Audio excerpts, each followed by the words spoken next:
on myöskin vieras saapunut studioon, eli Elina Sorsa, tervetuloa. Kiitos paljon.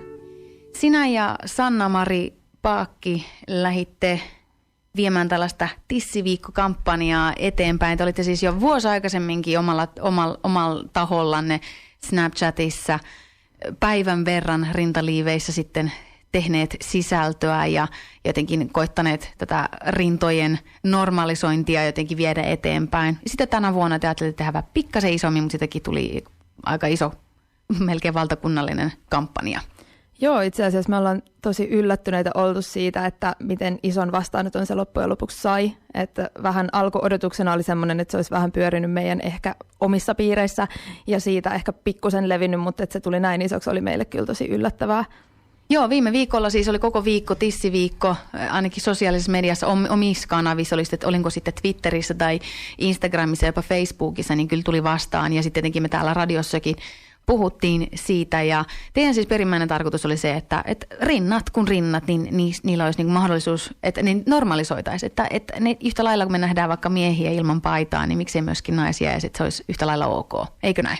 Joo, siis me ollaan Sannan kanssa tästä paljon puhuttu, että me molemmat tykätään kyllä tisseistä, ymmärretään se, että ne voi olla seksuaalinen asia ja se on ihanaa, että ne voi olla, mutta että se ei olisi se automaattinen oletus ja aina pelkästään niin. Tai että jos on vaikka avonainen paita, niin se ei ole automaattisesti heruttamista, vaan se voi olla ihan vaan mukavuuden takia tai itsetunnon takia tai että vaan viihtyy semmoisissa vaatteissa.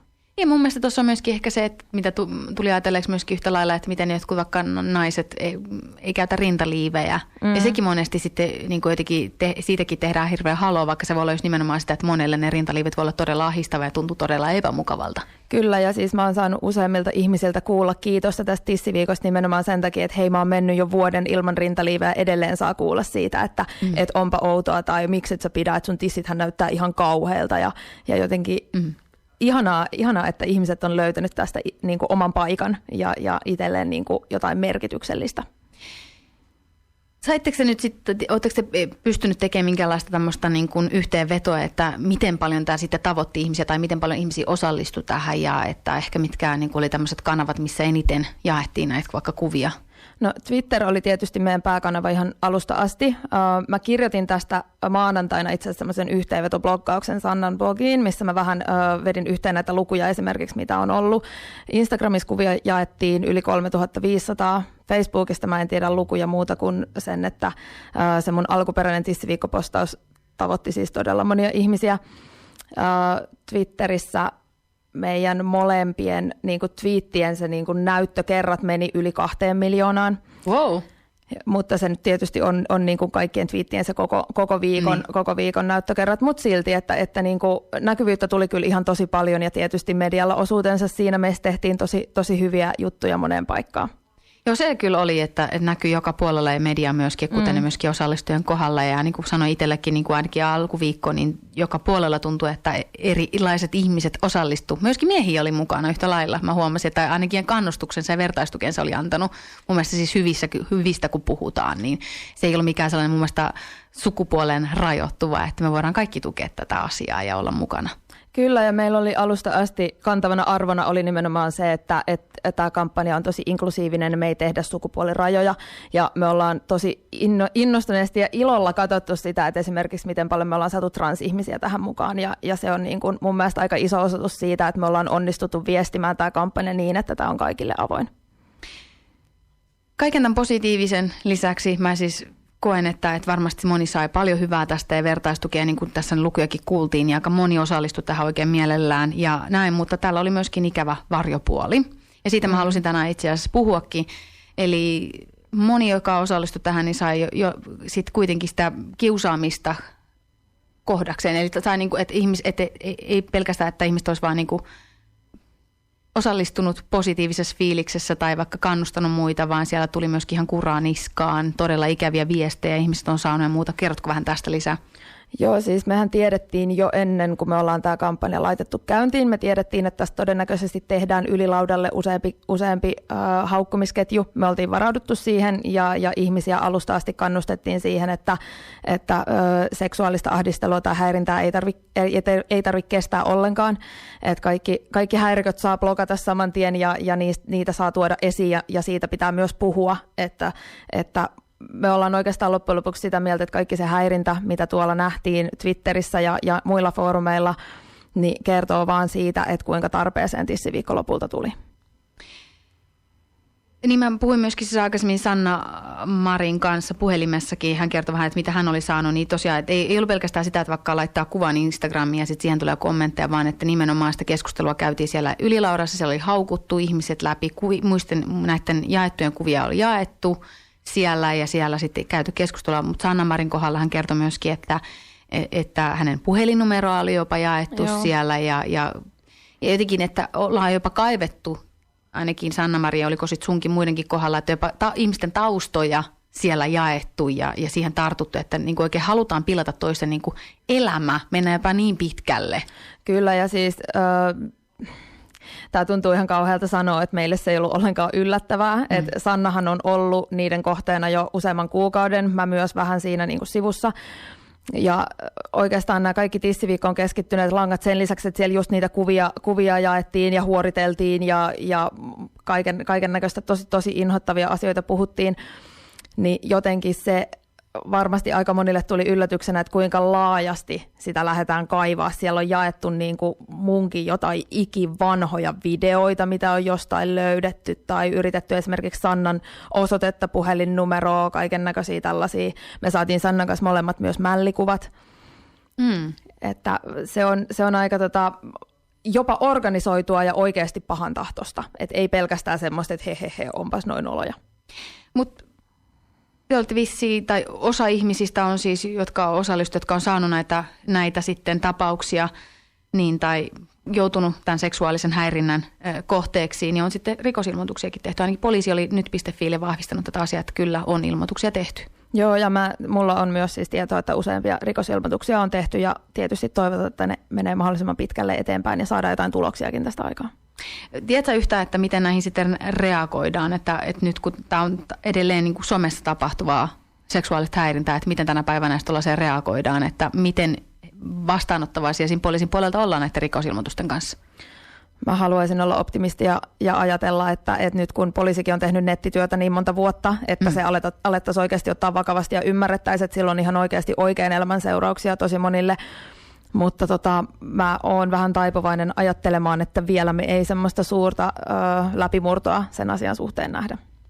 No mites niin kun tässä isossa roolissa on ollut kuitenkin tämä Ylilauta ja siellä käydyt keskustelut, viestiketjut, jossa nimenomaan se ei ole jäänyt vaan silleen niin kuin onpas tällaista ja tällaista, vaan että siellä on ihan oikeasti menty todella ikävälle tasolle, miten ihmisiä on haukuttu ja miten siellä on niin kuin just jaettu vaikka puhelinnumeroita, ihmisten yhteystietoa tai ihmisten niin kuin taustoista puhuttu siellä. Ja tämä ei ole ensimmäinen keissi, mihin tämä vaikuttaa, vaan nyt siihen vähän aika sitten tämän Hesburgerissa työskennellyn ihmisen potkut tuli nimenomaan siitä, millaista keskustelua Ylilaudan sivuilla käyty ja miten siellä sitten niin kuin tartuttiin tähän asiaan.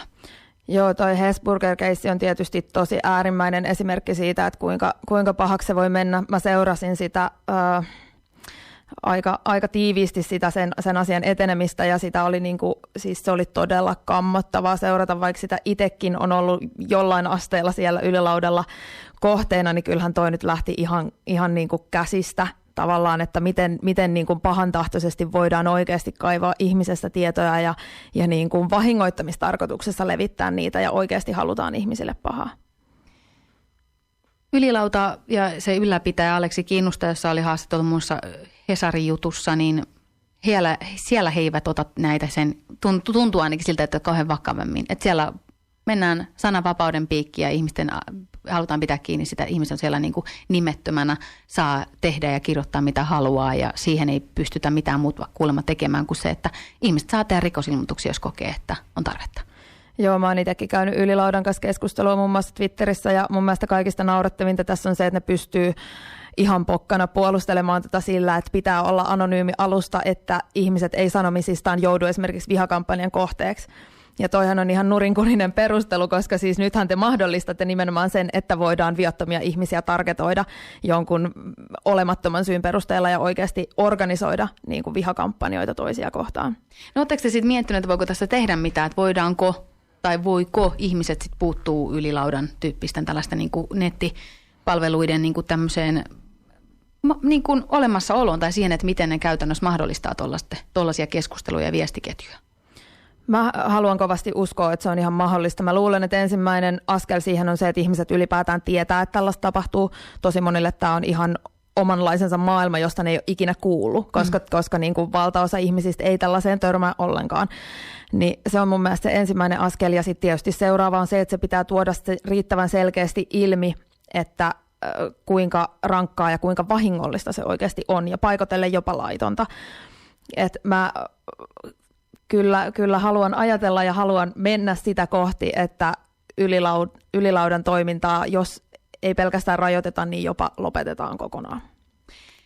Tässä lopuksi mä ehkä vielä haluaisin pohtia ääneen tai kysyä ääneen, että mikä siinä sitten voi olla, että tämä aiheuttaa ihmistä tällaista reaktiota. Mikä tämmöisellä kampanjalla, jos vaan halutaan jotain tämmöistä positiivista ajattelua saada aikalle, kun sitä, että ihmiset hyväksyy itseään ja ihmiset pystyy olemaan oma kroppansa kanssa ok. Mä mietin vaan sitä, että mä itsekin osallistuin tähän loppuviikosta.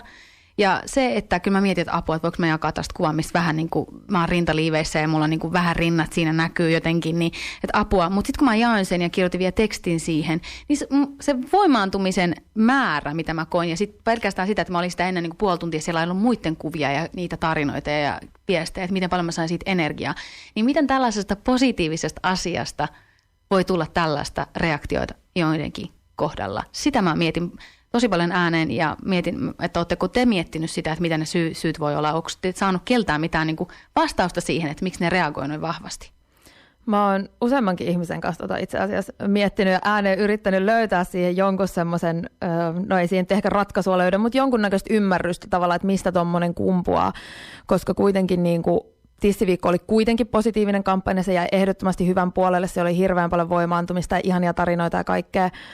Mutta mä luulen, että siinä on ihmisiä ehkä, tämä on nyt täysin tämmöinen niinku, ajatus vaan, mutta musta tuntuu, että siinä on osittain ainakin kyse siitä, että ihmisiä jollain tasolla ehkä, ne kokee niinku epävarmuutta semmoisen asian edessä, että asiat onkin toisella lailla kuin miten he on tottunut, että ne on.